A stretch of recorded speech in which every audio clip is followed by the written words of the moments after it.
Hello, y'all. I'm back. So I'm still without power at this hour. It is 8:28 p.m. So I'm deciding to read a book that I had started. I should have been finished. It's called Ryan White. And it's called Ryan White, My Own Story. Um, it's the first time in paper book. It's a bestseller book, a national bestseller book. Again, this young man is very influential and a part of my life to this current day. So I have end up getting my hands on this book because I got it off of Amazon, and I knew that he had a book out.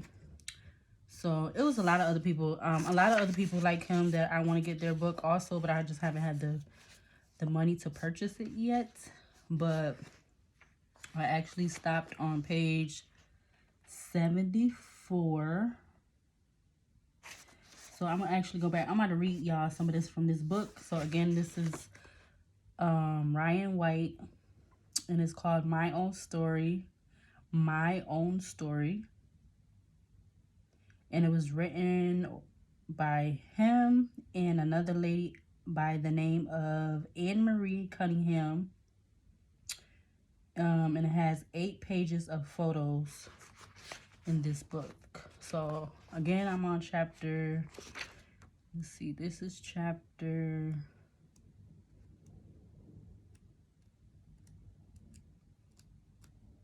oh, this is a long chapter. This might be chapter 2. I think it is. Let's see, let's just make sure.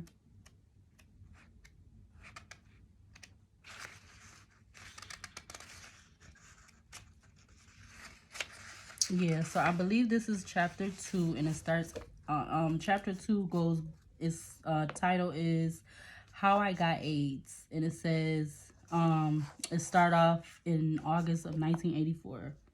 So this is basically, it's crazy. Wow, that this is the year I was born. So he was already born, and in this chapter it's starting off like, he's talking about how he was an honor student,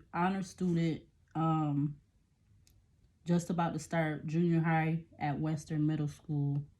And this was August 1984. So I was just being born when he talking about this, what he's talking about in this chapter.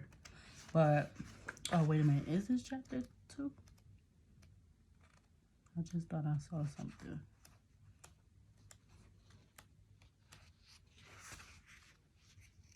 Yeah, I guess it is chapter 2.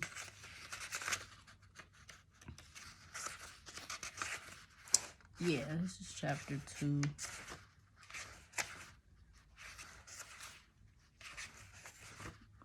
So you would think that I would have been finished this book already, which I should have been finished this, because it's not a big book, or this is something you could probably read in like 2 weeks. But I've gotten older, and I just take my time at reading stuff.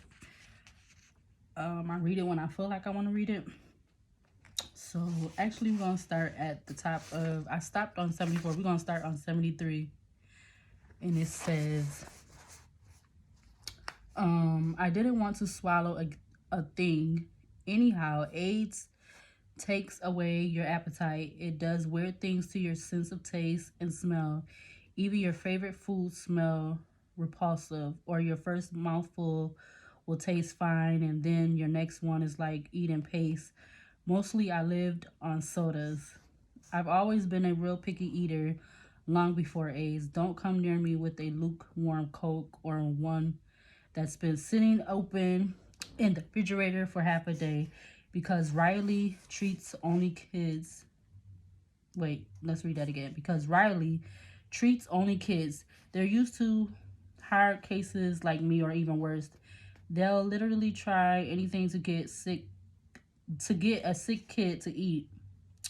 They'll let you cook your own food, or if you won't touch anything but Frosted Flakes or hot dogs, you get them 3 times a day. I wasn't that extreme, but still there were days when my mouth and throat were simply too sore, and when I just didn't feel like eating. Sometimes I couldn't sit up, so I used that as an excuse. Then Laura would tell me, "You act like a kid. I'm going to treat you like a kid." Choo choo. Here comes the train, and she'd zoom a spoonful of vegetables into my mouth. Sometimes I managed to duck in time, and then there'd be peas all over my bed. Laura never talked about me dying. She figured Dr. Kleinman's job was to keep me up to date about life and death medical matters. Hers was mainly to give me as good a time as possible. She always volunteered to be assigned to me, and after word got around the hospital about what was wrong with me, that was important. AIDS was new. AIDS was so new that even some people who work with medicine were nervous. Some nurses found excuses to avoid caring for me.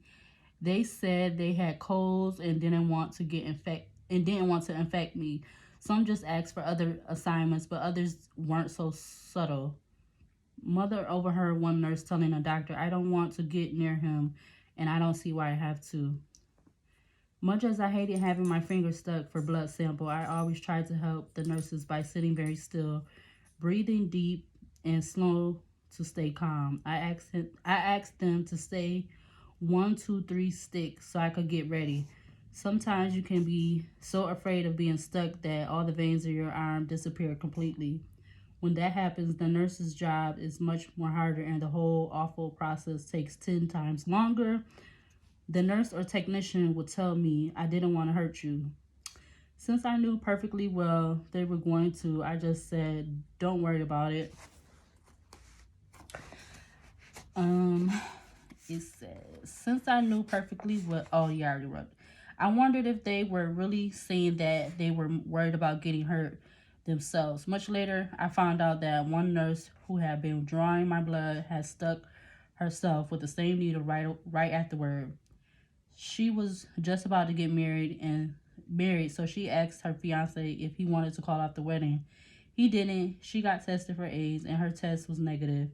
If you've been affected, you'll test positive within 3 months, though you may not show any symptoms for up to 8 years. Once I asked Laura why she wasn't scared of me. About the only precaution I have to take with an AIDS patient is to wear rubber gloves when I might touch your blood, Laura told me. That's in case I have any cuts on my hands. Besides, I think my job is to treat every patient like they're an AIDS patient. If I do my job like I'm supposed to, wear gloves when I should, scrub down and wash up well, then I don't have to be scared. If I'm not scared, then my hands won't shake when I draw your blood. That's how things go. That's how things can grow. That's how things can go wrong, and you can stab yourself with an infected needle. Sometimes the hospital staff wanted to stay away from me, not because of AIDS, but because I was ornery. It's spelled Orney. Orney. I don't know what that word means. I should get a pen, but I'll get back to it. Okay, let me go a little bit more. When you're really sick, you often don't realize you're being crabby. My Uncle Tommy found out about this when he had bad cancer for a while. One day, my Aunt Janet called him from Birmingham and started chatting about how the last IU basketball game had gone. Uncle Tommy was an unbelievable patient. You know, he has to be because he lives with my cousins. Just about took her head off over the phone. "You're being ridiculous," he insisted to Janet. "The game wasn't like that at all." Janet was taken back. Tommy's always so mild mannered. "Well, Tommy," she said, finally, if I'd known you felt so strongly, I wouldn't have said anything." Then Tommy could hear how he sounded to her, and he apologized. After that, he always knew that a lot. He always knew that lots of times I couldn't hear how I talked to people either. Laura understood that too, but she never let me get away with bad behavior. Sometimes I was scared and upset, and it came out in tears. I never cried in front of anyone at Riley. Wait.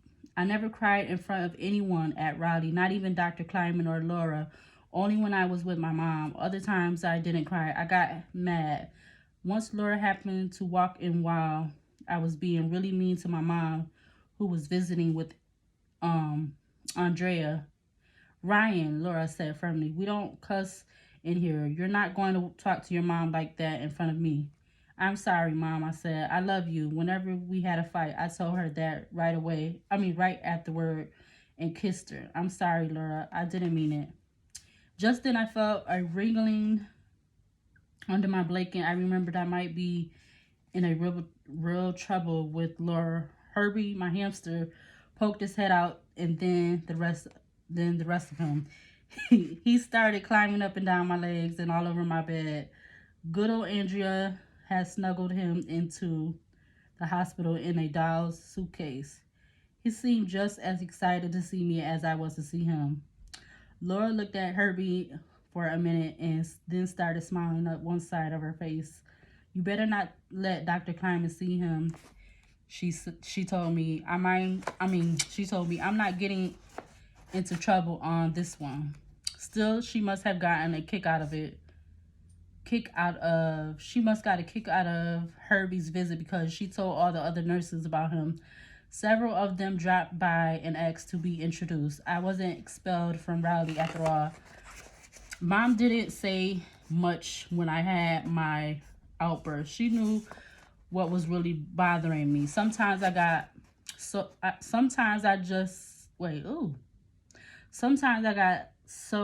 just told her flat out, Mom, I'm scared. I know, Mom said. I'm scared too, but we can't dwell on it. When I was diagnosed, the hospital had suggested family counseling, but Mom and I figured we had each other to talk to. Andrea was like me. She didn't think I was really going to die. Besides, I didn't want to talk about AIDS. I just wanted to get on with the rest of my life. This may sound hard to believe, but after a while, things changed and I really truly wasn't scared of dying. A big reason was that one night in the hospital when I was off of the respirator, but still very sick, I had an amazing dream. I thought I was making my way through blackness. The devil was around trying to pull me into the devil was around trying to pull me into his house of hell, but I just kept straining and reaching and pulling away from him. When suddenly I saw a blaze of the brightest light you can imagine. God was there. He spoke to me. He said I had nothing to worry about. He was going to take care of me. The next day when Mom came to see me, I told her about it. She said she'd heard other sick people say that they'd had a dream like mine. Suddenly I knew what I dreamed about, Mom. Suddenly I knew what I dreamed about. Mom, I said, I've seen heaven. I'm not afraid now. What did God look like? Mom asked me. I thought for a moment. Well, I said slowly, he sure didn't look like that person in the picture I have on my bedroom wall. I meant Jesus with long hair and a beard. Jesus with the long hair and a beard. There was another reason I wasn't afraid. I was getting better. Hemophilia had taught me I was always going to have to go for it. To concentrate on all the things I wanted to. Mom taught me to look for the happy parts of life and to look away from the bad parts. If I had started dwelling on all of the bad stuff connected with hemophilia, I've never have left the hospital at all. I didn't want to have AIDS. I wanted to fight it. I wasn't going to be an AIDS victim. No one was going to make any kind of victim out of me. When I got out of high school, I learned in psychology class about voodoo. Wow, it's crazy I'm reading this part of this book. Whew.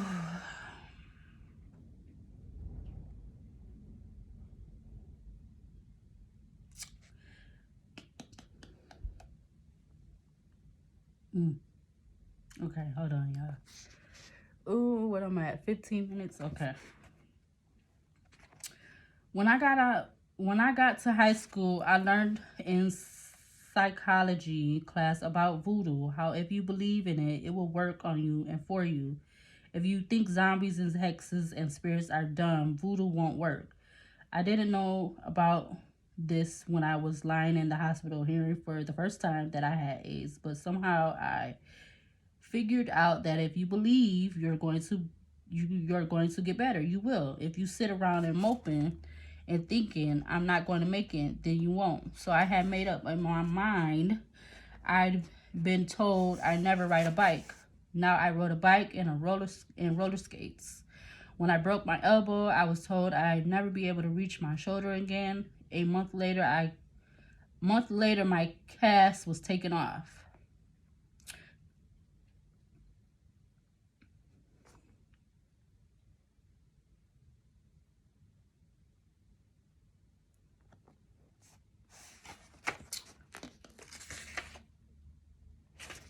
All right, y'all, hold on. Woo.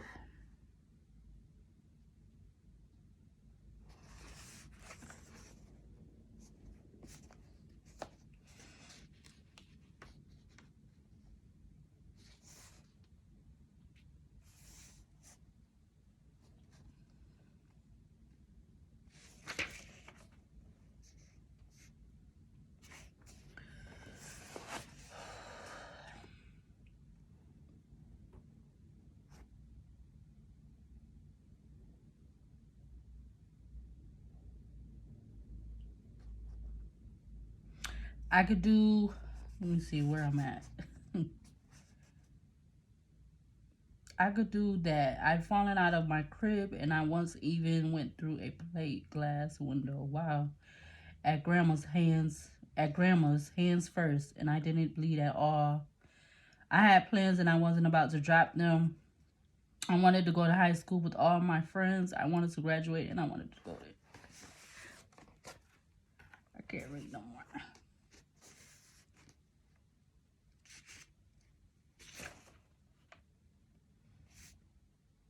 All right, so I'm gonna finish the rest of this off camera because I can't do this out loud.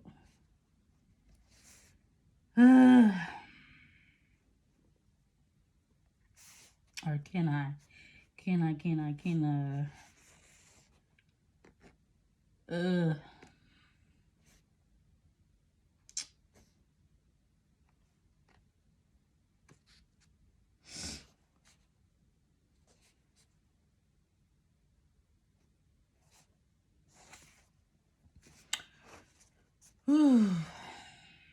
Let's try that again.